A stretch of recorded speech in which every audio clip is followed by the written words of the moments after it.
வணக்கம். தமிழ்நாட்டினுடைய எதிர்க்கட்சி தலைவராக இருக்கக்கூடிய எடப்பாடி பழனிசாமி மக்களை காப்போம், தமிழகத்தை மீட்போம் அப்படின்ற பெயரில் ஒரு சுற்றுப்பயணம் மேற்கொண்டிருக்காரு. அதில் நடந்த சுவாரஸ்யமான விஷயங்கள், எடப்பாடி பழனிசாமி பயணித்து வந்த பாதை, இதில் ஏற்பட்ட சிக்கல், கரடுமுரடான அவருடைய இந்த அரசியல் பாதையில் அவர் எதை நோக்கி பயணப்பட்டு இருக்காரு, இப்படி பல விஷயங்களை இந்த வீடியோவில் நம்ம அனலைஸ் பண்ணுவோம்.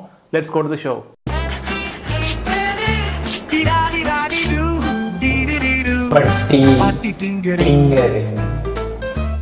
ஒரு ஷூக்குள்ளார கல் மாட்டிக்கிட்டா அந்த கல்லை எடுத்து போடுறதுக்கு எவ்வளோ சிரமப்படுவோம், அது உள்ளுக்குள்ளாரையே ஊர்த்திக்கிட்டே கிடக்குமே. அந்த மாதிரி அதிமுக பாஜகக்குள்ள மாட்டிக்கிச்சா இல்லை பாஜக அதிமுகக்குள்ளார மாட்டிக்கிச்சா அப்படின்றதே தெரில. ஆனால் இதில் சிக்கி சின்னாபண்ணப்பட்டு ரொம்ப கஷ்டப்பட்டுக்கிட்டு இருக்கிறவரு நம்ம எடப்பாடி பழனிசாமி தான். தமிழ்நாட்டுக்குள்ளார சில விஷயங்களை, சில திருத்தங்களை, சில சட்டங்களை உள்ள நுழைய வச்சதுல இருந்து அதை அமல்படுத்தினது வரைக்கும் எடப்பாடி பழனிசாமி பாஜகவுக்கு பெரும் உதவி செஞ்சிருக்கிறார். ஆனால் அந்த நட்புறவு ரொம்ப நாள் நீடிக்கல. அதனால அவர்களுடைய பிரிவு ரொம்ப சங்கடத்தை ஏற்படுத்துச்சு. காரசாரமான விவாதங்கள், அவங்களுக்குள்ளார சண்டைகள், சச்சரவுகள், இப்படி ஏகப்பட்ட டிராமாக்களை தமிழ்நாடு பார்த்தது. தவழ்ந்து காலில் விழுந்து பதவியை பிடித்த எடப்பாடி பழனிசாமி இந்த தன்மான மிக்க ஒரு விவசாயினுடைய மகனை பச்சையின்களே 10 ஆண்டு காலம் கையெழுத்து போட்டு ஒரு பைசா வாங்காத அண்ணாமலையை பற்றி சொல்வதற்கு எடப்பாடி பழனிசாமி என்கின்ற தற்கூரிக்கு எந்த விதமான அதிகாரம் கிடையாது. இவங்களோட கூட்டணி வச்சுதாங்க எங்க ஆட்சியை போச்சு. இல்லைன்னா நான் ஜெயிச்சிருப்பேங்க.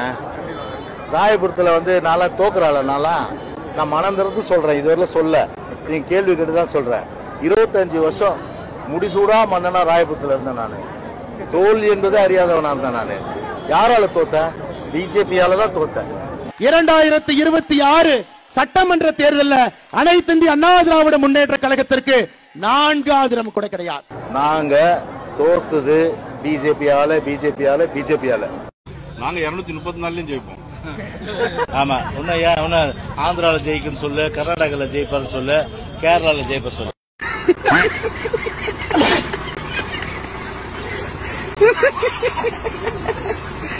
இப்படிப்பட்ட கஷ்டமான சூழல்ல தான் 2024 லோக்சபா எலெக்ஷனை சந்தித்தது அதிமுக எடப்பாடி தலைமையில். எங்களுக்கு ஆட்சி அதிகாரம் மத்தியில இருக்க வேண்டும் என்று எண்ணி இருந்தால் நாங்கள் பாரதிய ஜனதா கட்சியோட கூட்டணி வைத்திருப்போமே.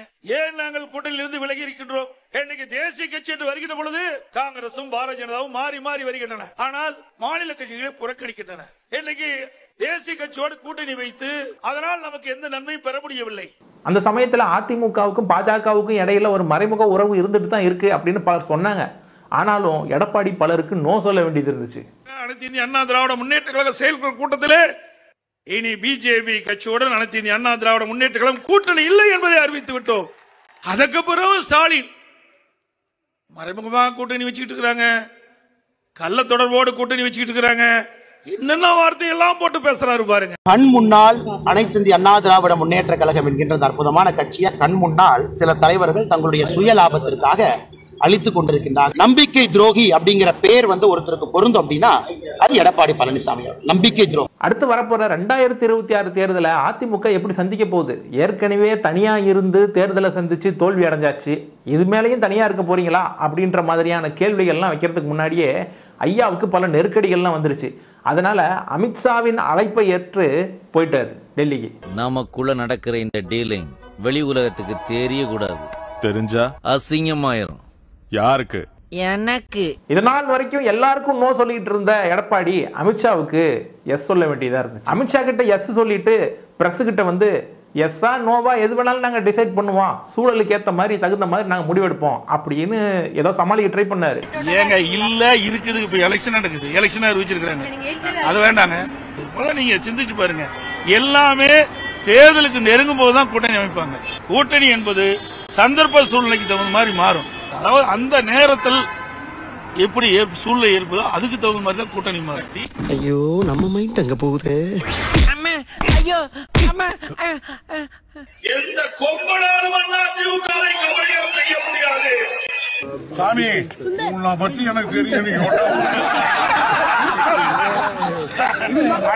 அப்பா ஒரு வழியாக அமித்ஷா, பத்திரிகையாளர்கள், தொண்டர்கள், இப்படி எல்லார்கிட்டையும் எஸ் சொல்லிட்டாரு எடப்பாடி பழனிசாமி. ஆமா, நாங்க பாஜகவோட தான் கூட்டணி வைக்கிறோம், அதுக்கு என்னப்போ அப்படின்ட்டாரு. தெளிவா பேசிட்டாரு. அனைத்து இந்திய அண்ணா திராவிட முன்னேற்ற கழகம் பாரதிய ஜனதா கட்சியும் அடுத்த ஆண்டு நடைபெற்ற சட்டமன்ற தேர்தலில் கூட்டணி அமைத்து எடப்பாடி பழனிசாமி என்கின்ற தற்கூரிக்கு எந்த விதமான அதிகாரம் கிடையாது. 2026 சட்டமன்ற தேர்தலில் அனைத்து இந்திய அண்ணா திராவிட முன்னேற்ற கழகத்திற்கு 4வது இடம் கூட கிடையாது.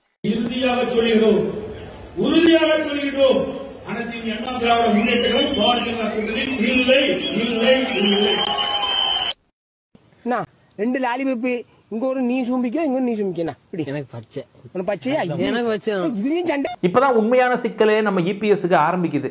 ஏங்க இவ்வளவு காலம் வந்து நோ சொல்லிட்டு இருந்தீங்க, எஸ் சொல்லிட்டீங்க பார்த்தீங்களா பிஜேபிக்கு அப்படின்னு ரொம்ப அவரை வந்து கடுப்பேற்றிக்கிட்டு இருந்திருக்காங்க. அப்பதான் எடப்பாடி பழனிசாமி கூட்டணிக்கு முன் என்ன பேசினார், கூட்டணிக்கு பின் என்ன பேசினார் அப்படின்னு போட்டு தாளிக்க ஆரம்பிச்சாங்க. 2026 பாரதிய ஜனதா கட்சியோடு அதிமுக கூட்டணி இல்லை, உறுதிபட சொல்கிறேன். கூட்டணி அரசுன்னு சொல்லவே இல்லை. நீங்க தப்பா புரிஞ்சுக்கிட்டு ஏதோ வித்தையெல்லாம் காட்டுறீங்க. தயவு செய்து இந்த வித்தையில விட்டுருங்க. நாங்க யாரோட வேணா கூட்டணி வைப்போம், அது எங்கூட இஷ்டம். நீ இவரோட கூட்டணி வச்சா வர மாட்டீங்க, அவரோட கூட்டணி வச்ச மாட்டீங்க. நீங்க சொல்ல அதுக்கு உங்களுக்கு தகுதி இல்ல, அருகதி இல்ல. தன்னுடைய சுய லாபத்திற்காக அடிமையா போய் அடிமை வேலை செஞ்சிட்டு இருக்காரு. பச்சோந்தி இப்படி எல்லாம் நாட்டுல எப்படி மக்கள் இருக்கிறாங்கன்னு எனக்கு தெரியல. கண்ணாடி சார் அது நம்ம மூஞ்சி அப்படி இருக்கு சார். பிஜேபி அதிமுக அப்புறம் பேசுவோமே வாங்க.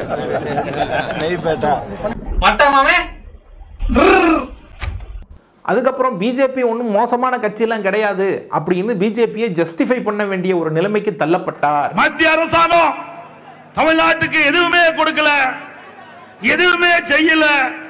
இதைத்தான் கீரை விழுந்த ரெக்கார்டு மாதிரி திருப்பி திருப்பி பேசிக்கொண்டே இருக்கின்றான். रुको जरा सबर करो. மேட்டுப்பாளையம் தாலுகா பவானிசாகர் ஒன்றியம் இரண்டுக்கும் சிறியதாக நாங்கள் கொள்வதெல்லாம் ஒரு 300 குளங்குட்டைகள். அதற்கு தேவைப்படுவது 0.3 TMC. அதற்கு ஒரு தனி திட்டம் அத்திக்கிழமைன்றா வேண்டாம். பவானி ஆற்றிலிருந்து நீர். ஐயா, இது ஏற்கனவே இந்த திட்டம் வந்து எப்படின்னா இடையில உங்களுக்கு சொன்னா பொருத்தமா இருக்குன்னு தான் உங்களை மதிச்சு பேசுறேன். இது வந்து மத்திய அரசாங்கத்துக்கு நம்ம அத்திக்கடை அவனாசி திட்டத்தை அனுப்பணும், நிராகரிச்சிட்டாங்க. என்னடி இது? திரு உதயநிதி அவர்கள் பேசுகிறார், எடப்பாடி பழனிசாமி அமித்ஷா வீட்டு கதவை தட்டுறன்னு. என்னையா தப்பு, என்னையா தப்பு, என்னையா தப்பு? ஏங்க consent is a consent. Consent இல்லாம ஒருத்தவங்க கூட பழகிறது தான் தப்பு. அது வந்து வேற மாதிரி பார்க்கப்படும். கதை இப்படி போகுதா? அவர் உள்துறை அமைச்சர், நீயும் செய்ய மாட்டேங்கிற, செய்யறவங்களை விட மாட்டேங்கிற. கன்சென்ட்டோட தானே செய்யறாங்க, அது தவறு இல்லையே. செய்யறவங்களை பார்த்து கதவை தட்டினா தானே தமிழ்நாட்டு மக்களுடைய பிரச்சனை தீரும். ஐயா நீங்க என்னென்னமோ பேசுறீங்க, எனக்கு ஒரே குழப்பமா இருக்கியா. சரி, கூட்டணி வச்சுட்டீங்க, யாரு தலைமையில ஆட்சி அமைப்பீங்க, சிஎம் யாரு அப்படின்ற மாதிரி கேள்விகளை வைக்க ஆரம்பிச்சுட்டாங்க. அதிமுக வந்து முதலமைச்சர் வேட்பாளர் வர்றாங்க. அதாவது தெளிவுபடுத்தாத நிலையில இதுல வந்து டெல்லி எடுக்கிற முடிவு தான். உங்களுக்கு அத்தனை பேருக்கு தெரியும், பத்திரிகை ஊடகத்துக்கு என்னை விட அதிகமா தெரிஞ்சவர்கள் நீங்க. இந்த மாதிரி சொல்லிட்டு அப்புறம் மாத்தியும் சொல்ல வேண்டியது இருந்துச்சு. கூட்டணி அரசுன்னு சொல்லவே இல்லை. நீங்க தப்பா புரிஞ்சுக்கிட்டு ஏதோ வித்தையெல்லாம் காட்டுறீங்க. தயவு செய்து இந்த வித்தையெல்லாம் விட்டுருங்க. அதாவது அனைத்து இந்திய அண்ணா திராவிட முன்னேற்ற கழகம் பாரதிய ஜனதா கூட்டணி ஆட்சி அமைக்கும். பார்வதி, என் பிள்ளையோட அறிவு இப்படி ஒரு விளக்கத்தை யாரா சொல்லியிருக்காங்களா? 2026 ஸ்டாலின் அவர்களுடைய திமுக ஆட்சி வீட்டுக்கு அனுப்பி வைக்கப்படும். வீட்டுக்கு அனுப்பின உடனே மும்மொழி கொள்கை நிறைவேற்றி வைக்கப்படும். மக்களை காப்போம் தமிழகத்தை மீட்போம் என்ற தலைப்பில் சுற்றுப்பயணம் மேற்கொண்டிருக்கும் எடப்பாடி பழனிசாமி கோவை மாவட்டத்தில் 2வது நாள் சுற்றுப்பயணத்தை இன்று மேற்கொள்கிறார். இதெல்லாம் ஆரம்பிக்கும் போதே எடப்பாடி பழனிசாமியினுடைய வட்டார வழக்கு கிண்டலடிக்கப்பட்டது. பௌர்ணமி நல்ல நாள்ல இன்னைக்கு பங்குனி உத்திரத்தினால நல்ல நாள்ல இன்னைக்கு ஆரம்பிச்சிருக்கிறோம். ஏங்க திருப்பி அதுக்குள்ள வர ஏதாவது விறுவிறுப்பான செய்தி உங்களுக்கு வேணும், எங்கிட்ட இருந்து புடுங்க வேணும். ஆக அப்படிலாம் அவர் சொல்லவே இல்லை. திருப்பியும் சொன்னார், வேணுமெண்டே திருப்பி அதே கேள்வி கேட்டுட்டே இருந்தா. ஆனா திருப்பி அதுக்குள்ளேயே எல்லா உங்க திருப்பி இன்னைக்கு ரொம்ப ஃபேமஸ் ஆயிடுச்சு. பரப்புரைக்கு முன்னாடியே எடப்பாடி பழனிசாமி எந்த அளவுக்கு பேசுவாரு, ஒரு பேப்பரை பார்த்து படிக்கிறப்போ எவ்வளவு அழகா பேசுவாரு, அவருடைய புலமை எந்த அளவு இருக்கும் அப்படின்றதெல்லாம் கடந்த காலத்துல நமக்கு தெரியும். எடப்பாடி பழனிசாமி அங்கங்க அவதூறா பேசிட்டு இருக்காரு, அவருக்கு ஒண்ணுமே கிடையாதுங்கிறாரு. அறிவு ஜீவியே எப்படி பேசுறாருன்னு நம்ம எல்இடியில பாருங்க, கொஞ்சம் பாருங்க. அடிமைகளின் சூரியன் என போற்றப்பட்டு அபிராகம்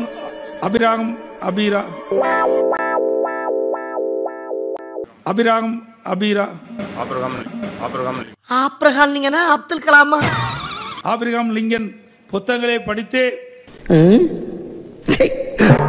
பாப்போ சாஹிப் பாப்போ சாஹிப் பாப்போ என்னது பாப்போ சாஹிப் டாக்டர் அம்பேத்கர் அவர்கள் தனக்கு மரண தண்டனை விதிக்கப்பட்ட போது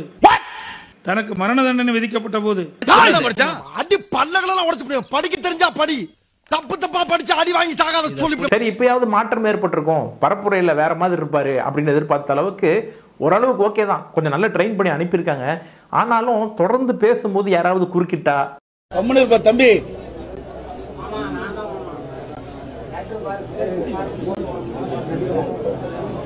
இடையில பேசாதப்பா. பேசிக்கிட்டே இருக்கும்போது யாராவது குறுக்க போயிட்டாங்கன்னா அவர் பேச வந்ததை மறந்துடுவாரு. புரட்சி தலைவருடைய பெயரிலே என்னங்க நீ இருங்க வந்துறேன், குறுக்க வராதீங்க. இப்படிதான் பரப்புரையில பேசிக்கிட்டே இருக்கும்போது வெடியை போட்டாங்க. பொதுக்கூட்டத்தெல்லாம் பேசி பார்த்தாங்க, ஒண்ணும் முடியல. நம்புற மாதிரி சொன்னா தானே மக்கள் நம்புவாங்க, நன்மை செஞ்சிருந்தா தானே மக்கள் நம்புவாங்க. இப்படி மக்களை ஏமாற்றுகிற அரசு திமுக அரசு. அது மட்டுமல்ல, இந்த திட்டத்தை எல்லாம் எடுத்து சொல்வதற்காக தம்பி எதுக்குப்பா பட்டாசு வைக்கிறீங்கப்பா, பேச இப்படி எந்த இடைஞ்சலுமே இல்லாத சமயத்துல பேப்பர் ஒர்க்ஸ்ல மிஸ்டேக் பண்ணிடுறாங்க. இன்னைக்கு பல நிகழ்ச்சிக்கு சரியான பேப்பரை எடுத்து கொடுத்தா அவர் கரெக்டா பேச போறாரு. ஏன் மாத்தி மாத்தி கொடுக்குறீங்க? கூட இருக்கிறவங்க எல்லாம் கொஞ்சம் கவனிச்சிக்க மாட்டீங்களா? பல நிகழ்ச்சிக்கு சென்னைக்கு அழைச்சி, ஆனாலும் எடப்பாடியினுடைய பரப்புரைக்கு நல்ல வரவேற்பு இருந்துச்சு. ஒரு ரெட்டை இலை, ஒரு இலை வந்து எங்க ஐயா, ஒன்னு வந்து எங்க அம்மா. அந்த தண்டுக்குது பாத்தீங்களா, அது எங்க அண்ணா எடப்பாடியார். அதோட வேறு நாங்க தொண்டர்கள், நாங்க தான். குறிப்பாக மக்கள் எல்லாம் ரொம்ப ஆர்வமாக கவனிச்சாங்கன்னா பாத்துக்கோங்களேன். கொடுக்க மாட்டோம். அது தலைவர் காலத்திலும் சரி, அம்மா காலத்திலும் சரி, அந்த இருவரும் தலைவர் வழியில இன்றைய தினம் அனைத்து இந்திய அண்ணா திராவிட முன்னேற்ற கழகம் செயல்பட்டு வருகிறது. ஆகவே வேண்டும் என்று திட்டமிட்டு அவதூறு செய்தியை நம்ப வேண்டாம். அதில் இருந்து சிறுபான்மை மக்கள் சிந்தித்து பார்க்க வேண்டும். ஏயா எத்தனை கோடி செலவு பண்ணி வண்டி ஏற்பாடு பண்ணி இவ்வளவு பெரிய பரப்புரையை மேற்கொண்டா மாடியில இருந்து என்ன பண்ணிட்டு இருக்கிறீங்க? உங்களுடைய ஆட்சி மக்களுடைய ஆட்சி, நல்ல ஆட்சி தமிழகத்திலே மலர வாக்களிப்பு இரட்டை சின்னத்திற்கு என்ற நேரத்தில் தெரிவித்து, திமுகவோடு கூட்டணியில் இருக்கக்கூடிய கட்சிகளை விமர்சிச்சது இல்லாம ஒரு படி மேல போய் கிணத்துல கல்ல தூக்கி போட்ட மாதிரி தன்னுடைய ராஜதந்திரங்களை அவிழ்த்து விட்டுருக்காரு. இந்த தேர்தலில் திமுக கூட்டணி கட்சிகளை அழைக்கிறீங்க, அது என்ன ராஜதந்திரமா, அது ஆத்மார்த்தமான அழைப்பா, இல்ல குழப்பம் ஏற்படுத்துற முயற்சி? எந்த இடத்திலுமே திமுக கூட்டணிக்கு அழைப்பு விட்டதே கிடையாது. கூட்டணி கட்சிகளை விசிக, கம்யூனிஸ்ட் இல்லையா, தெளிவா பாருங்க, என்னுடைய பரப்புரையில தெளிவுபடுத்திருக்கிறேன். அந்த கூட்டணி கட்சிக்கு அவர்கள் வேட்டு வைக்கிறார் திரு ஸ்டாலின். இவ்வளவு அசிங்கப்பட்டுமா அந்த கூட்டணியில் இருக்க வேணும்? எங்க கூட்டணியில் சேர்கின்றவர்களுக்கு ரத்தன கம்பளம் விரிச்சு வரவிருக்கின்ற கட்சி அண்ணா திமுக கட்சி. திமுக கூட்டணிக்கு அழைப்பு விட்டதே கிடையாது. கூட்டணி கட்சிகளை விசிக, கம்யூனிஸ்ட் இல்லையா, தெளிவா பாருங்க, என்னுடைய பரப்புரையில தெளிவுபடுத்திருக்கிறேன். இது ஆக்சன் மேடம், மேடம் இது ஆக்சன். பிரமாண்டமான கட்சி எங்க கூட்டணியில் வர சேர இருக்குது. நினைச்சு பார்க்காத அளவுக்கு ஒரு கட்சி வரப்போகுது, எதிர்பாரு. அந்த பிரம்மாண்ட கட்சி யார் சார்? அது ரகசியம். கேமரா ஆஃப் பண்ணலாம், ரகசியமா சொல்லுங்க. ரகசியம்னாவே யாருக்கும் பேசாதான் ரகசியம். கால ஆரம்பிச்சு கால முடிகிற கட்சியா? இவர் சொல்லக்கூடிய இந்த கட்சிகள்லாம் யாருன்னு தெரியல. பட் பாசிபிளி இவர் யாரெல்லாம் சொல்றாங்களோ அவங்க எப்படி இவரை பாக்குறாங்க அப்படின்றது நல்லா தெரியுது. கூட்டணி வரும் அண்ணாமலையாச்சும் 10 பேர் வச்சுக்கிட்டு எலெக்ஷன் நின்று 20% 18% ஓட் பண்ணுவாங்க. இவன் எடப்பாடி நம்பி அவங்க கூட்டணி வர மாதிரி தெரியல. அவரே மாதிரி ட்வீட் போட்டார்ல, அதோட முடிஞ்சது. அது பெரிய கட்சி உங்க கட்சியா இல்ல நீங்க தான் கூட்டணி போறதுக்கான பேச்சு? அவ்வளவு பெரிய கட்சியா? ஆட்டத்திலே இல்லைங்கிறீங்க, என்னைய போய் பெரிய கட்சிங்கிறீங்க. இவர் சொன்ன இந்த கூட்டணி செய்தியை ஒழுங்காக ரிசீவ் செய்தது ஒரே ஒரு நபர் தான். அவர் யாருன்னா கூல் சுரேஷ். எடப்பாடி பழனிசாமி ஐயா அவர்கள் சொல்லியிருந்தாங்க, ஒரு மிகப்பெரிய கட்சி எங்க கூட கூட்டணி வைக்க போகுது அப்படின்னு சொல்லி எடப்பாடி பழனிசாமி ஐயா அவர்கள் சொல்லியிருந்தாங்க. அது வேற யாரும் இல்ல, என்னுடைய சிஎஸ்கே கட்சி கூல் சுரேஷ் கட்சி தான் அந்த ஏடிஎம்கே கட்சி கூட கூட்டணி வைக்க போகுது அப்படின்றத வந்து அவர் ஒரு மறைமுகமா சொல்லியிருந்தாரு. இது போக அதிமுகவில இருந்து பிரிஞ்சு போனவங்க எல்லாம் எப்பயாவது இணையறதுக்கு வாய்ப்பு இருக்கா அப்படின்ற மாதிரி மக்கள் கோரிக்கையை முன் வச்சாங்க. அதெல்லாம் கோர்ட்ல இருக்குதுப்பா. அது போக திமுகவின் மீது விமர்சனம் வைக்கலாம், டிஎன்பிசி விஷயத்துல வைக்கலாம், வேலை வாய்ப்புகளை அதிகப்படுத்தல அப்படின்னு வைக்கலாம், கரண்ட் பில்லாம் அதிகப்படுத்திட்டாங்களே அந்த விஷயத்துல வைக்கலாம், சொத்து வரி அதிகமாகிடுச்சு அதை பத்தி வைக்கலாம், இல்ல தாராளமாக இந்த காவல்துறையில் நடக்கக்கூடிய இந்த அத்துமீறல்கள் இதெல்லாம் பத்தி கூட பேசலாம். ஆனா ஐயா என்ன பண்ணிட்டாருன்னா, எந்த 2G ஸ்பெக்ட்ரம் ஊழலை நீதிமன்றம் ஊத்தி மொழிகிடுச்சோ அது திரும்ப தோண்டி எடுத்துட்டு வந்து கத்தி படத்துல விஜய் பேசுற டைலாக் மாதிரி பேசுகிறார். இந்த கொடி எப்படி பறக்குது, கொடி பறக்குது பாத்தீங்களா? இது எதனால பறக்குது? எதனால பறக்குதுங்க? காத்துல பறக்குது. இந்த மாவட்டத்தில் ஒரு மத்திய அமைச்சரா இருந்தாரு. கண்ணில் பார்க்க முடியாத காற்றில் கூட ஊழல் செய்த கட்சி திமுக கட்சி. வெற்றி பெற்ற பிறகு ஊழல் பத்தி பேசுறதுக்கு கூடுதலான தகுதி எனக்கு இருக்குன்னு நினைக்கிறேன். மற்றவர்களை விட கூடுதலான தகுதி எனக்கு இருக்கு. ஏன்னா ஒரு பெரிய ஊழல் குற்றத்தில் சிக்கி நானே பொட்டி ஏறி சாட்சி சொல்லி நானே ஆர்கியூ பண்ணி தரமட்டமாகி உடைச்சிட்டு ஒரு புத்தகத்தை எழுதி இந்த நாட்டில் என் புத்தகத்தை வந்து பேசுறதுக்கு எவனுக்காவது யோகி இருக்கான்னு கேட்ட ராஜாவுக்கு ஊழலை பத்தி பேசுறதுக்கு போதுமான தகுதி இருக்கா இல்லையா? அந்த கண்ணுல பார்க்கவே முடியாத காற்று, அந்த காற்றிலையும் ஊழல் செய்த கட்சி திமுக கட்சி. ஒரு நாள் கூட வாய்தாங்க ஜெயலலிதா இல்ல, நான் போட்ட கையெழுத்து இல்லைன்னு சொல்றதுக்கு. இது எல்லாவற்றையும் விட ஐயா எடப்பாடியினுடைய வாயில அதிகமாக வரக்கூடிய வார்த்தை ஸ்டாலின் ஸ்டாலின் ஸ்டாலின் ஸ்டாலின் தான். எப்ப பார்த்தாலும் ஸ்டாலின் பேசுறான், ஸ்டாலின் பேசுறான், ஸ்டாலின் பேசுறான். தம்பி எடப்பாடி பழனிசாமி பாரதிய ஜனதா கட்சியோட கூட்டணி வச்சுட்டார். வச்சா என்ன தப்பு? உனக்கே எரியுது, உனக்கே எரியுது. நாங்க யாரோட வேணாலும் கூட்டணி வைப்போம். ஸ்டாலின் வந்து என்ன பத்தி போற இடத்தெல்லாம் பேசிட்டு இருக்காரு, என்ன பத்தி போற இடத்தெல்லாம் பேசிட்டு இருக்காரு, என்ன பத்தி போற இடத்தெல்லாம் பேசிட்டு இருக்காரு.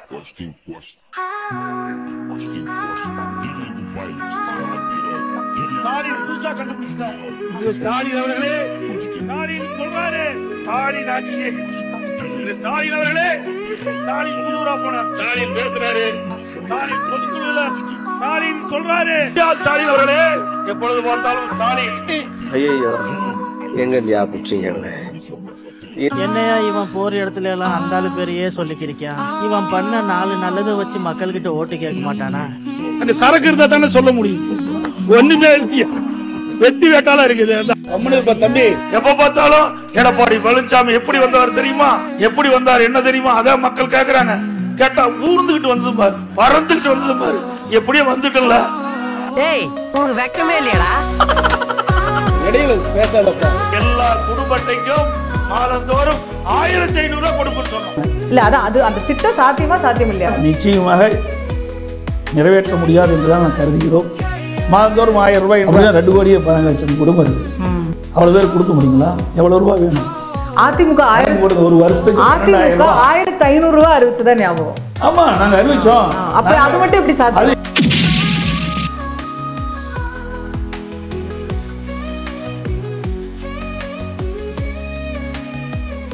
இப்படி 2026 தேர்தலுக்கான களம் சூடு பிடிச்சிக்கிட்டே இருக்கு. இன்னும் எதிர்காலத்தில் பல்வேறு விஷயங்கள் நடக்க இருக்கு. அதெல்லாம் இருக்கட்டும், நீ திமுகவுக்கு தானே சப்போர்ட் பண்ற அப்படின்னு கேட்குறவங்க இருக்காங்க. நான் பெரியாரிய அம்பேத்கரிய கொள்கையில் ரொம்ப தெளிவாக இருக்கிறேன் அப்படின்றதுனால நம்மளை யாரு ஆட்சி செய்யணும் அப்படின்றத விட நம்மளை யாரு ஆட்சி செய்யக்கூடாது அப்படின்ற புரிதல் எனக்கு இருக்கு. அதனால திமுகவை விமர்சிக்கவே கூடாதா அப்படின்னா அது கிடையவே கிடையாது. கண்டிப்பாக தாராளமாக விமர்சிக்கலாம். எலெக்ஷனுக்கு முன்னாடி திமுக கொடுத்த வாக்குறுதிகள்லாம் நிறைவேற்றிட்டாங்களா 100% அப்படின்னு கேட்டால் கிடையவே கிடையாது. ஆனால் அதே மாதிரி 100% எதையுமே நிறைவேற்றவே இல்லையானா அதுவும் கிடையாது. ஏன் அப்படின்னா சக்ஸஸ்ஃபுல்லி சில விஷயங்களை நிறைவேற்றிருக்காங்க. அதே சமயத்தில் மக்களினுடைய சுமையும் ரொம்ப அதிகமாக இருக்குது. இந்த மாதிரி சில விஷயங்களையும் நம்ம வீடியோவில் பேசுவோம். இந்த சூழலில் தப்பான இடத்துல போய் நீங்கள் உட்காந்துடக்கூடாது அப்படின்றதுனால தான் இந்த வீடியோவில் இதை சொல்கிறேன். திராவிடமும் இல்லைன்னு சொல்றாங்க, அதை பற்றி நீங்க என்ன சொல்ல விரும்புறீங்க? அதாவது இதெல்லாம் புராணம் படிக்கணும். நான் அந்த அளவுக்கு படிச்சவன் இல்லை. ஏன்னா இந்த கதையெல்லாம் படிச்சு சொல்லணும்ல, இதெல்லாம் பெரிய ஒரு ஆய்வு பண்ணணும்.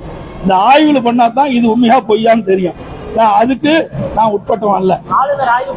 ஆமா, அதுக்கு என்ன பண்றது? அவரை தான் கேட்கணும். அவரை கேட்கிற கேள்வி என்னை கேட்டா எனக்கு என்ன தெரியும்? அது ஆரியமா நிதான அது அறிஞர்கள் பார்த்து கேட்டாதான் அது சரியா தப்பான்னு தெரியும். மதுரை முருகன் மாநாட்டில் அண்ணாவை பத்தி இழிவா பேசினாங்க, உங்களுக்கு கோபம் வரலையே? ஏன்னா இது உண்மையா பொய்யா என்பதற்கு இது ஆய்வு செஞ்சா தான் தெரியும். ஏன்னா ஆய்வு செய்யாம நீங்க கேட்கிற கேள்விக்கு தவறான பதில் நான் கொடுத்துடக்கூடாது. அதிமுக பேர் இருக்குதே, அதுல அண்ணா பேர் இருக்கா இல்ல அமித்ஷா பேர் இருக்கா? இதெல்லாம் ஆய்வு செய்யப்பட வேண்டும். இந்த கேள்விக்கு இடம் தேவையில்லை. இது தேவையில்லாத கேள்வி. யாரை கேட்கணுமோ அவங்களை கேளுங்க. அப்பொழுதுதான் உண்டான பதில் உங்களுக்கு கிடைக்கும். இன்னைக்கு பௌர்ணமி, இன்னைக்கு நல்ல நாள், இன்னைக்கு வச்சிக்கலாம். ஒன் மோர் டைம் திருப்பி திருப்பி எப்படியோ வந்தோம் இல்ல, எப்படியோ வந்தோம் இல்ல.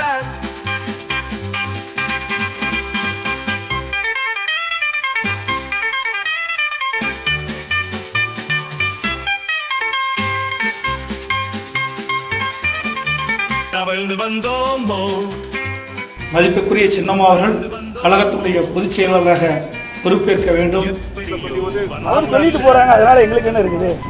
சூரியனை பார்த்து யாருக்கு என்ன பையன்? அனைத்து இந்திய அண்ணா திராவிட முன்னேற்ற கழகத்துக்கும் திருமதி சசிகலாவுக்கு எந்த தொடர்பும் கிடையாது. கேட்டா ஊர்ந்துட்டு வந்தது பாரு, மறந்துட்டு வந்தது பாரு, எப்படியோ வந்துட்டல. மேலும் அரசியல் சூழலில் என்ன நிகழுது அப்படின்றது வரக்கூடிய நாட்களில் நம்ம விலாவரியாக பேசுவோம். இந்த வீடியோ பிடிச்சிருந்தால் லைக் பண்ணுங்கள், ஷேர் பண்ணுங்கள், கமெண்ட் பண்ணுங்கள், சப்ஸ்கிரைப் பண்ணுங்கள். ஃபேக் ஐடியில் இந்த மாதிரியான வீடியோக்கள் வருவதற்கு நீங்கள் துணை புரியணும் அப்படின்னு நினச்சிங்கன்னா பைமிய காஃபியினுடைய QR கோடிங்க தரேன். அதை ஸ்கேன் பண்ணி நீங்கள் ஃபேக் ஐடி சேனலுக்கு சப்போர்ட் பண்ணலாம். அடுத்த தடவை வேற ஒரு கண்டென்ட்டோட உங்களை சந்திக்கிறேன். நன்றி, வணக்கம்.